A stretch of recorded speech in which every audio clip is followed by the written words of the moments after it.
శోభా గారు చెప్పండి. ఇదేంటి, ఇది కూడా కలువ పువ్వేనా? కాదండి, ఇది వాటర్ క్యాబేజ్. దీనికి పువ్వులు అంటూ ఏం రావు. ఇది ఓన్లీ ఇప్పుడు ఆకులే.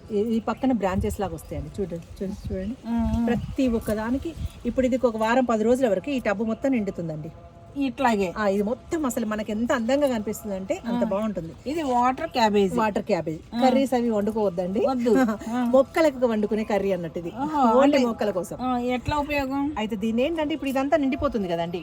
అప్పుడు మనం ఏం చేస్తాం అంటే ఈ మొక్కలు ఎదగకుండా ఉంటాయి అనే ఉద్దేశంగా ఇదంతా తీస్తాం. అంటే అదాన్ని కాదు, ఇది మిగతా మొక్కలకి బలం, ఆరోగ్యం. అందుకని దీన్ని అంతా తీసేసి నేను రోజు వాటర్ ఇచ్చే టబ్స్ ఉంటాయి కదా, అందులో ఇదంతా నానబెట్టేస్తాను. కొంచెం చిదిమేసి నలిపేస్తాను. అందులో పెట్టేసి 2-3 రోజుల తర్వాత తీసి అందులో ఇంకా కొంచెం ఫ్రెష్ వాటర్ పోసి ఆ వాటర్ అన్ని మొక్కలకి ఇచ్చేస్తాను.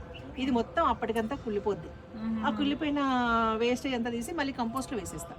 ఏ మొక్కకి వేసినా పర్వాలేదు. బలం, చాలా బలం అండి. ఇందులో రిచ్ పొటాషియము, నైట్రోజను, అందులో మొక్కలకి ఏమేం కావాలో అన్నీ ఉంటాయండి. కొన్ని నాకు తెలుసు, కొన్ని నాకు తెలియదు. అదే మీకు తెలుసు. అసలు అయినా చాలా బాగా చెబుతున్నారు. అలాంటి అన్ని మొక్కలకు సంబంధించిన అన్నీ ఉంటాయి. అంటే ఇది ఎందుకు ఇంత బలం అంటే, ఇది ఒక వారం రోజుల వరకు ఈ టబ్బు మొత్తం నిండుద్ది. అంటే దీని డెవలప్మెంట్ అంత ఉందన్నట్టు. అది దీనిలో ఉన్నటువంటి విటమిన్స్ వాటి మిగతా మొక్కలకి ఇస్తే అవి కూడా ఎదుగుదల ఎక్కువ ఉంటాయి.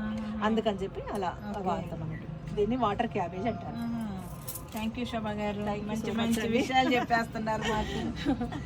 నాకు కూడా సంతోషమే కదండి, నలుగురు తెలుస్తుంది కదా. అదే ఇలా గార్డెన్ ఇంట్రెస్ట్ ఉన్న వాళ్ళు కూడా ముందు ఫాలో అవుతుంటారు కదా. ప్రతి వాళ్ళకి అన్ని మొదట్లో తెలవాలని రూలే లేదు. నాకు తెలియదు, ఇంకా చాలా ఉంది నేర్చుకోవాల్సింది. ఎప్పుడు మనం విద్యార్థులమేనండి, నేర్చుకోవాల్సింది ఎప్పటికీ ఉండనే ఉంటుంది. ఎంత తెలిసినా ఇంకా ఉంటుంది నేర్చుకునేది.